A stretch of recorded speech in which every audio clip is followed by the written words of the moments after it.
Hello again. Today just a short video to show you the progress on the cards. Right now I'm making these setup cards and they are double-sided. On one side looks like this. This is the investigation chart. It's different for every scenario. This scenario is called uncertain times, and I can show you. Basically I have a template here where I can remove these. I can enter in every of these. Let's say like you roll this after investigation and you can get a clue level 1, level 2, level 3, or supply crate or a spell. There is also one more down here with a pistol, but that depends. As I said, this scenario at certain time doesn't give you that kind of a supply, like you don't have a weapon. So basically, yeah, I usually make one of these and then just copy them. Like for instance, they all the same. They all have the same elements. And I just copy them and change one thing. For instance, here we have like a text which you just change a number, and the other side there are already preset images. I will show you this other side. I actually have to go to my directory where my game is. Just give me a second. And this is the other side of the card. So this is what sets up the board. And you do it from top to bottom. It says Budapest and Warsaw are corrupted, so those cities will start corrupted. Cultists are spawning, and then like one cultist cube is going to be spawned. Whenever you see this question mark, that's random.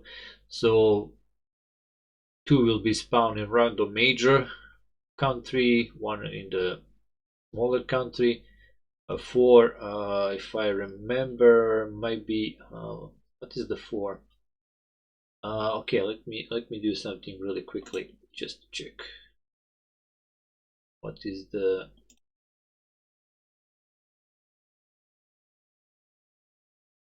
country number 4? Hungary. Okay, Hungary. So, and then 2 cubes are set in, I think that's let me check. So Slavia. So yeah. Yeah, 2 cubes there. So that will set up the board. It's going to be a bit random.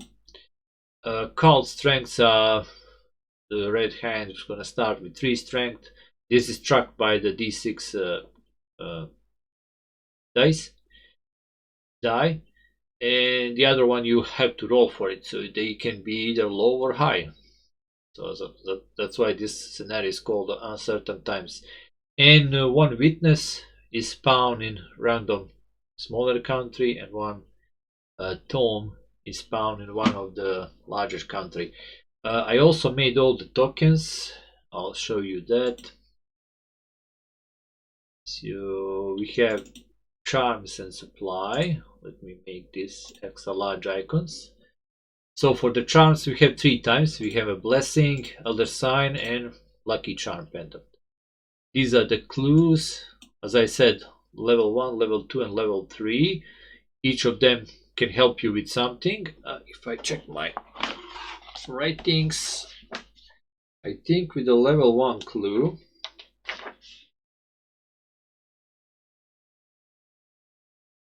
let's check.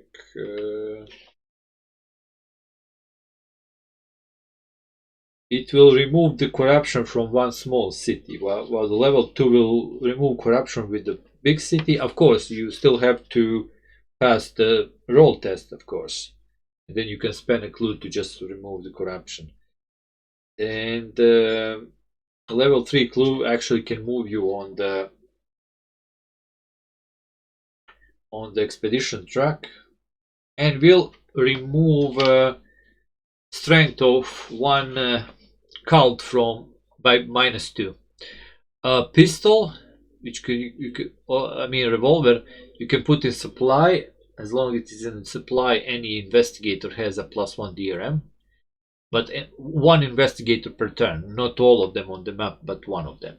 And there is a spell which is pretty powerful. It basically, you spend a spell to just destroy one monster. So as you can see here, on a 6 you can get a spell. So it is like you will do the investigation action, it's not sure what you're gonna actually get. But if you get a supply crate, then you can choose any of these from the possible. So you can choose which kind of a level clue you want to go, for the spell or for a pistol. So supply crate is basically something random, and you can cash it in anytime. So you might actually hold it for later game if you really need some specific thing for some specific trouble, you know. What else? Oh yeah, I was showing you these. So these are the charms and the supply. We also have all the investigators. So these are the investigator tokens. As you can see, images which I found on the internet from the paintings from 1920s. This is a standard icon for the investigator, this little star, and some of them have a skill. There are 5 skills: strength, observation, lore, willpower, influence. And these two don't have any skills. So if you're unlucky to pull them up, because you pull them randomly from a cup or from a bag, whatever you want to use, you might have some investigator that doesn't have any skills. When you employ them, it's kind of random, so you never know. And there are 12 investigators. Once you use them all, that's it basically. If you're that unlucky to have that many investigator casualties, then you probably lost the game already. Monster tokens. Here are all the monsters. They are indigenous for the specific country. I will not disclose from which country, but you will see that later. And these are the tokens that I use in the game for the investigation. So these are spawned on the map. There are 2 types. One is like this symbol means they will stay on the map. It's like a I call them timeless symbol, but meaning they will stay on the map unless you investigate it and, you know, turn it into one of those clues or whatever it is. So we have artifacts, tomes, and witnesses. So you can investigate them and get stuff that's gonna help you during the game. Of course, there is a role associated with investigation, and it is preset. So basically you need 4, 5, or 6 to successfully investigate, and you have +1 DRMs depending on what you investigate. So for instance, if you're investigating, let me see, for the tome it's observation, for the artifact is lore, and for the witness it's influence. So if your investigator has that skill, he will have +1 DRM, so it's going to be easier to pass that.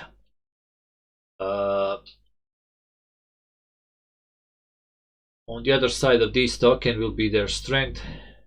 So, but it's just going to be number 3. I didn't want to put it on this side because on the other side I can just write artifact level 3, you know, because these are all going to be double-sided, but I'm going to do that later. Right now I just need this side because the side with the text will be made just like a little image, which I'm going to put through Tabletop Simulator. As I said, I don't need these round corners on these. These are just used for, so I can put them on the cards like this one here.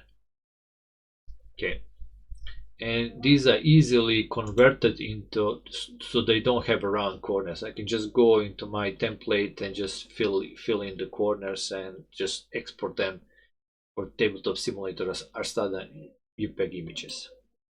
And that is that basically. Right now I'm working on those cards.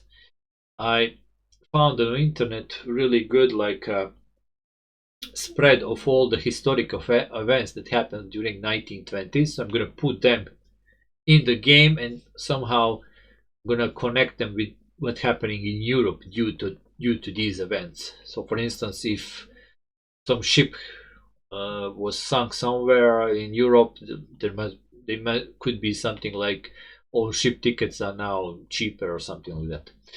By the way, I totally forgot I need to add ship and airplane ticket. These two tokens, I just need to make them. I didn't finish them all. I just remember right now.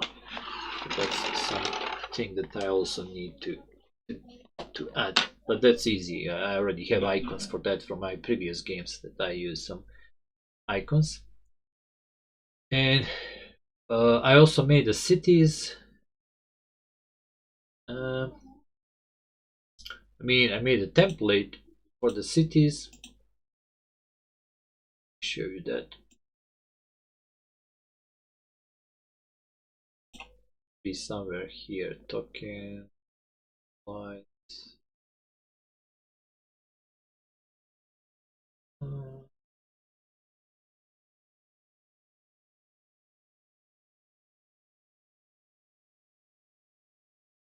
Are they other tokens? No. I probably put them with the rest. Might be the map tokens. Yeah. Oh, there it is. So this is every city is gonna look like this from the first side, just the name of the city and little image. On the other side is basically when they are corrupted. I just add a little like this. So this is a corrupted city. This is not corrupted, so that's just on the other side. Also for those major cities, I have a little spot. So that's Paris, London, and all other cities. So just a simple token that you can flip up and down, flip over if it's like normal or a corrupted city. And what else did I wanna show you? Did I forget something? Oh yeah, some of the cards.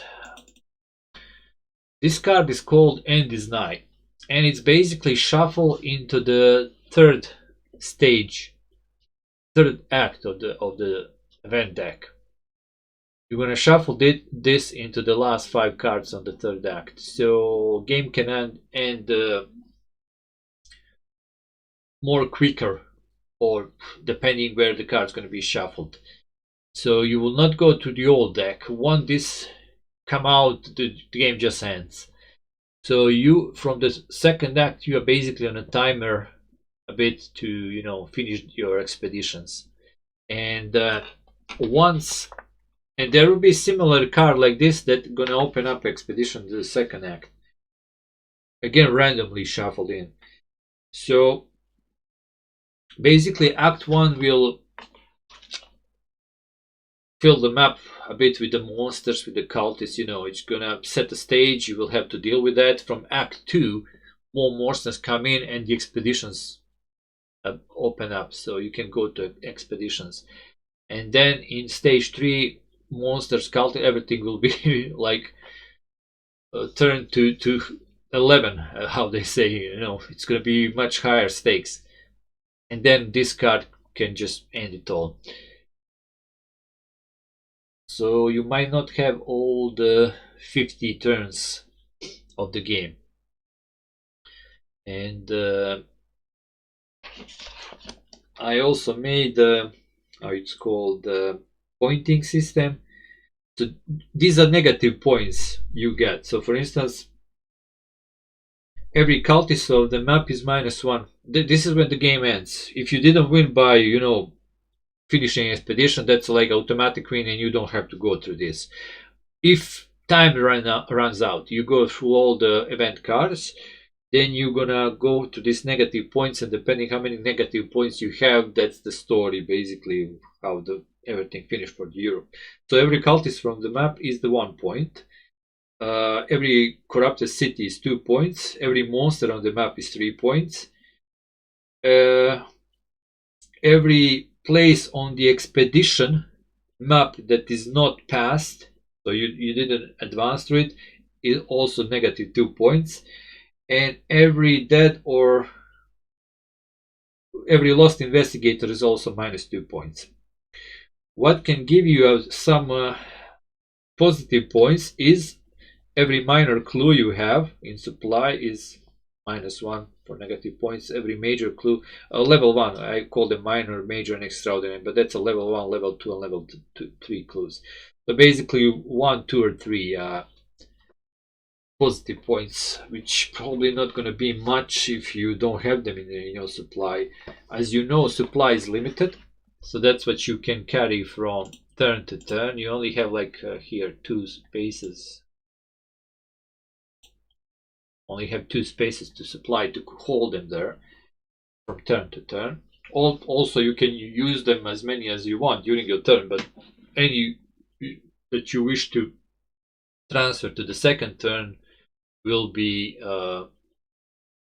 lost unless you put them here, like a little inventory, which is not big, as I said.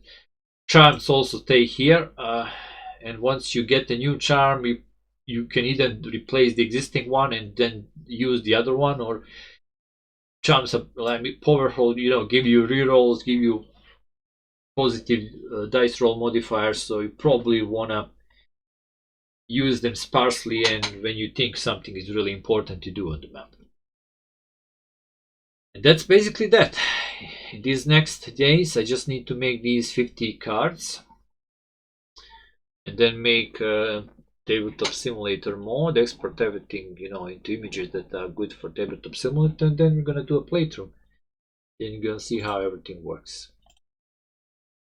So that's it for now, and see you in the next video, and wish me luck. I finished this as long my 3 days once I start working, it's gonna become a bit slower pace with working on the game, as I will be tired and stuff like that. Alright, so see you next time, and goodbye.